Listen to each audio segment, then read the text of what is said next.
I've recently started an experiment where I've totally switched to an Android ecosystem for the next 30 days. I mean, look, I've even got the watch. In that time, I've really been enjoying the brand new Samsung Z Flip 5, and I've had a solid week of use for this under my belt. So today, let's talk about what I've liked and disliked about this folding gadget when I'm normally an iPhone person. First up, let's talk specs and ordering options. If this is your first time hearing about this latest phone, then get ready for it.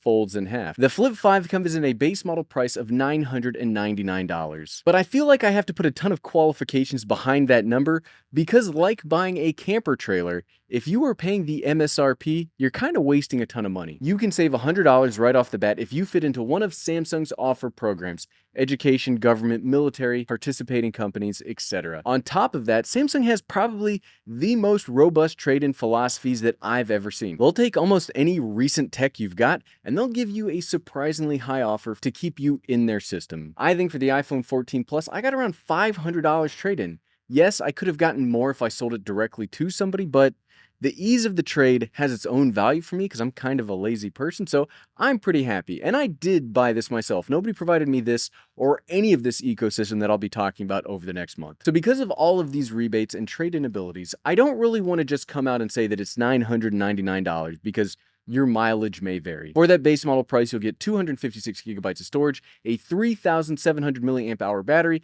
Qualcomm's Snapdragon 8 Gen 2 processor, I hate the name of that processor, 8 gigabytes of RAM, and a 6.7-inch dynamic AMOLED display. There is a lot to unpack behind those specs, so let's get into the things that I've liked and I've disliked. First up, I really like this updated design. The last flip phone that I tried was the Z Flip 3, which was fine, but I only really considered it fine. The Flip 5 body has sharper edges that just look so good, and whether the phone is folded up or it's open, this both feels and looks like a premium device. And to expand on that phone feel, I think this hits the perfect middle ground that flippables are always talking about.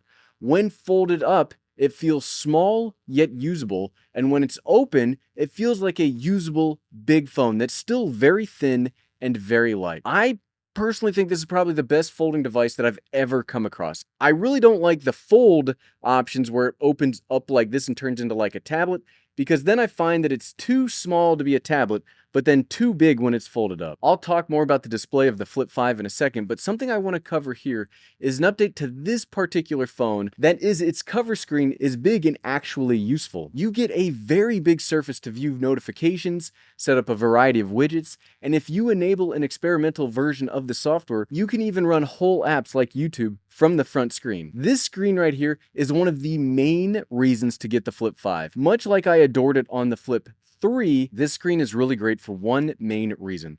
I can check my notifications without getting into my phone. And that sounds like a silly thing to praise, but honestly, when I open up my iPhone to check text messages or look at my calendar, inevitably I'll just unconsciously start another app or I'll get on YouTube, and sometimes that can draw me away for 5-10 minutes at best. That's a best case scenario. Sometimes I'll be like, oh crap, it's been 30 minutes. All I wanted to do is check a text message. Yes, that's a me having no impulse control problem, but if the device can meet me halfway and just let me check notifications without allowing me to fall down a social media rabbit hole, that's awesome, and that's a big reason to recommend the Flip 5. Another thing that I've really liked is the main display. Like I said in the spec overview, this has a 6.7-inch dynamic AMOLED screen. This can go up to 120 Hz refresh rate. It has 1750 nits of max brightness outdoors. The screen is just beautiful.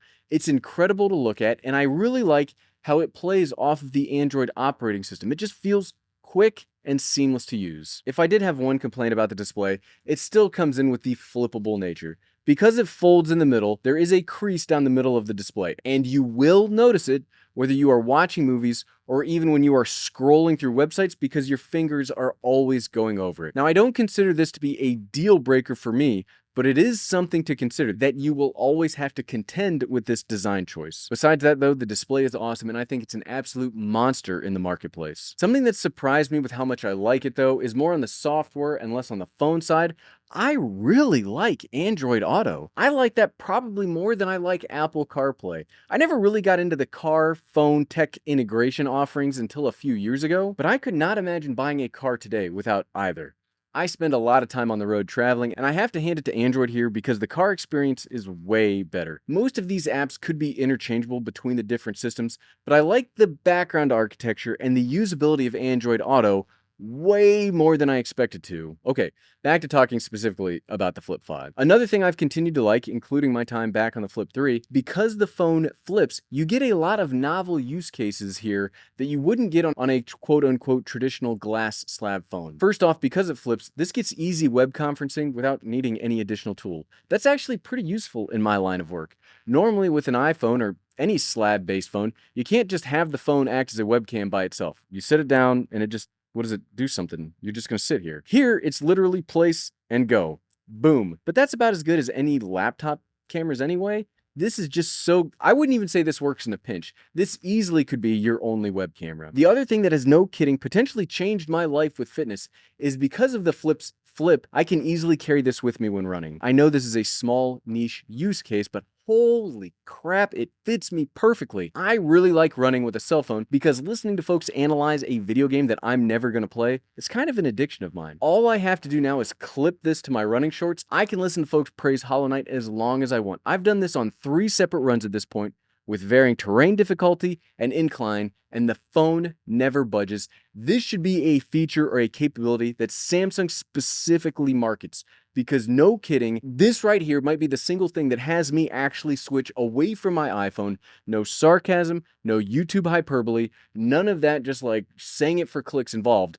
That might actually get me to switch. It's not perfect though. The phone's not nothing's perfect in life. I'm sorry, kids, if I have to spoil that for you. If I did have a few things that I didn't like, it all boils down to complaints that I've had previously. Once you get used to Apple's Face ID, any other face-based biometric system feels slow, clunky, and sometimes unusable, and the Z Flip 5 hasn't really impressed me with the issues that I had with the Z Flip 3. The face system works, but it works like half the time. It's fairly unreliable, and I always just default to either using the fingerprint unlock or I just type in my passcode. But then, as I'm typing in the passcode, it'll unlock when I'm most of the way through. But if I don't type in my passcode, it just never recognizes the face. It's frustrating, and I do wish they would make this system better. The other thing I don't like, and this is a very minor nitpick and almost not worth mentioning, but it does drive me nuts, the camera placement and design just looks bad. Now, I'm not much of an industrial or product designer, so I'm sure there is a reason that this exists the way it does, but the rest of the phone is so sleek and so stylish, and then you just have these 2 gigantic knobs just sticking out the front of it. Maybe it's because I don't normally see the cameras on my phones because they're